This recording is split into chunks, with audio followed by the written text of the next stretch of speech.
Seja bem-vindo a mais uma aula de matemática. Eu chamo-me Lázaro Pedro Elias. Hoje vou falar de limites de funções trigonométricas. É uma aula muito interessante. Mas antes de nós falarmos sobre limites, primeiro temos que olhar esses que chamamos de casos notáveis. Então, o que nós vamos fazer é primeiro observar na base da lista, nesses casos, né, que nós vamos aplicar, que vamos também usar para alguns procedimentos, né, no caso de limite, aparecer diretamente na base dessas tabelas, nós só vamos olhar nesses casos notáveis. Mas antes temos que recordar aquilo que nós chamamos de identidades trigonométricas. Então, está aqui essa parte de identidades trigonométricas, temos aqui ponto número que é a equação fundamental da trigonometria. Então, tem mais outras propriedades, né? Neste caso de trigonometrias, que também são muito aplicáveis para caso de cálculo de limite. Então, para dizer que para nós resolvermos esses tipos, ou seja, esses limites, primeiro temos que olhar essas propriedades e a natureza das mesmas. Então, para já, temos aqui uma lista, neste caso uma lista de limites trigonométricos, significa que são exercícios, que significa que esses exercícios vão ser aplicáveis na base das mesmas propriedades, ou seja, casos notáveis. Então, já eu vou proceder primeiro para a situação que tem a ver com essas questões colocadas. Temos aí o número 1, né? Aparece uma função dessa natureza, também aparece número 2, aparece também uma função desta natureza. Então, significa que essas passam de algumas transformações, né, cujas essas transformações chegam a esses casos notáveis. Então, seja esses casos notáveis. Mas essa transformação é parte das identidades trigonométricas. Significa que são casos que estão reduzidos para esses casos, para chegar até o ponto que a gente precisa. Então, neste caso, o que eu vou fazer é o seguinte. Eu vou escolher uma forma aleatória na base dessa lista, ok? Nessa lista de exercício, neste caso, vou escolher uma fase aleatória. Significa que primeiro vou iniciar do simples para mais complexo, ok?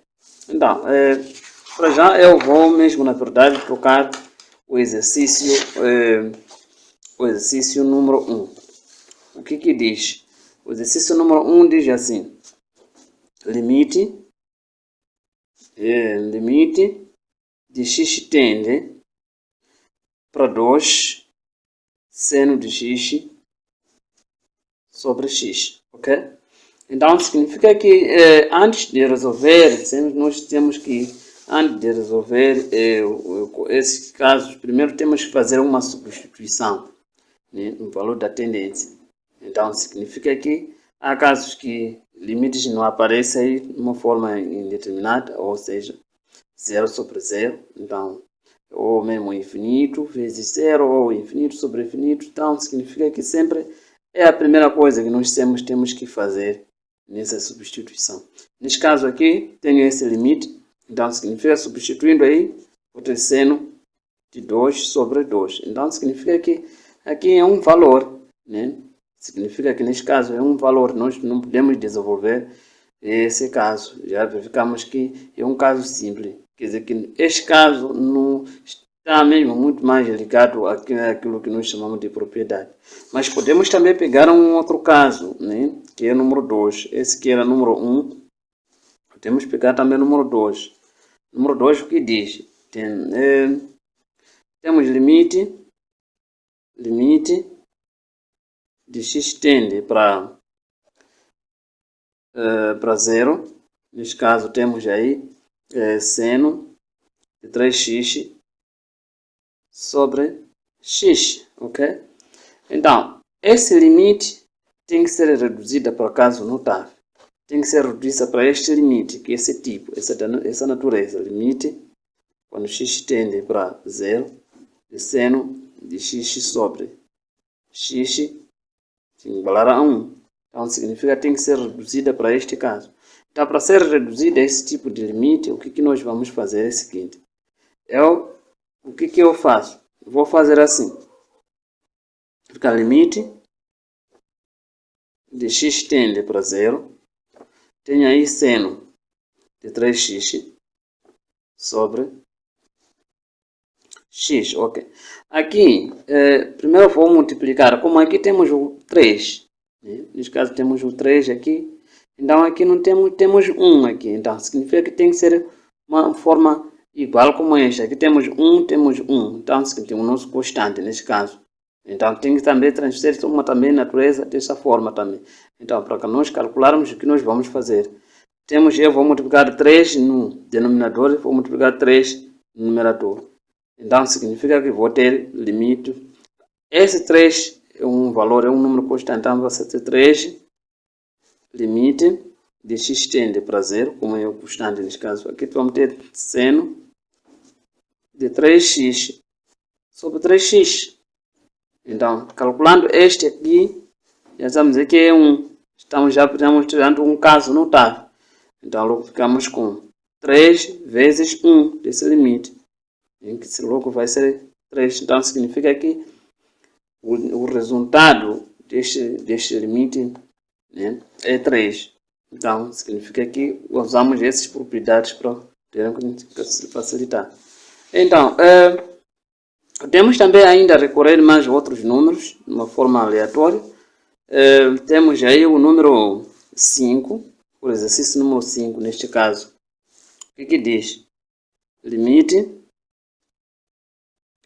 de x tende para 0. Temos aí 1 menos cosseno de x sobre, aqui já temos sobre x ao quadrado. Okay. Então, para nós resolvermos esse tipo de limite, primeiro temos que fazer o quê? Temos que recordar sempre as informações que nos dá nessas identidades trigonométricas. Mas antes, primeiro tenho que fazer uma substituição. Okay? Então, logo eu vou ter aqui 1 menos cosseno de 0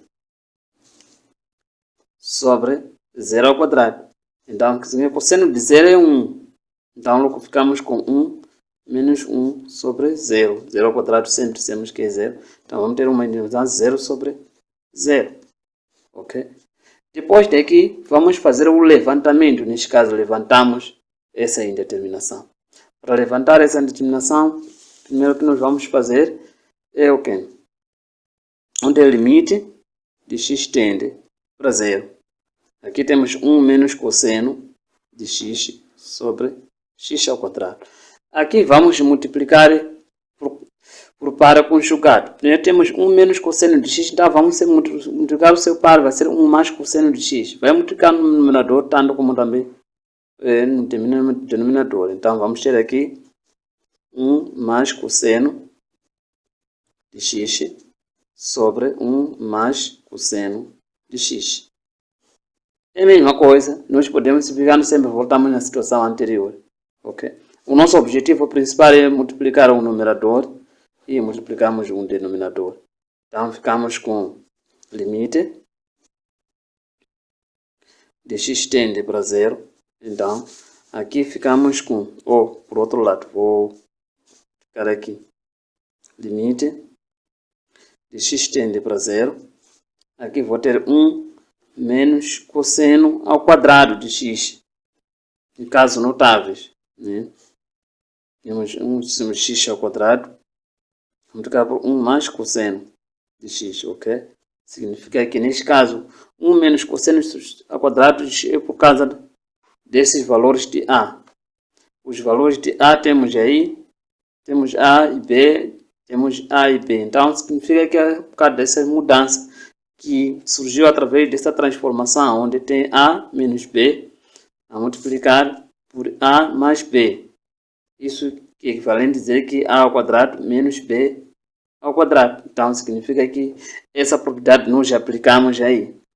Okay. Então, 1 menos cosseno ao quadrado é seno ao quadrado de x. Então ficamos no limite de x seno ao quadrado de x sobre x ao quadrado a multiplicar por 1 mais cosseno de x. Ok? Isso surgiu a partir da identidade trigonométrica. Essa é a equação fundamental da trigonometria. Ok? A equação fundamental da trigonometria.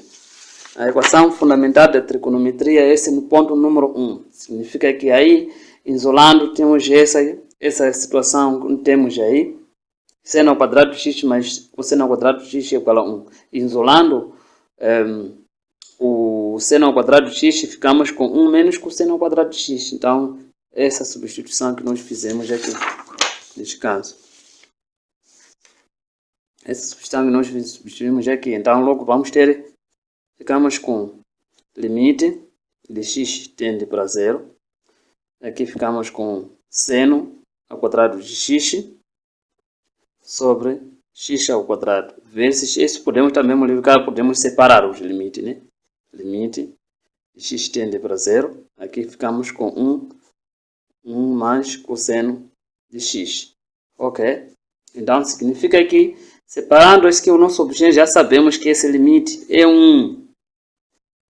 É 1 esse limite. É 1. Então, ficamos com essa parte só. Então, limite de x tende para 0. Temos aí 1 sobre 1 mais cosseno de x. Então, substituindo aqui por 0, vamos ter o quê? 1 sobre 1 mais cosseno de 0. Cosseno de 0 é 1. Então, ficamos com 1 sobre 1 mais 1.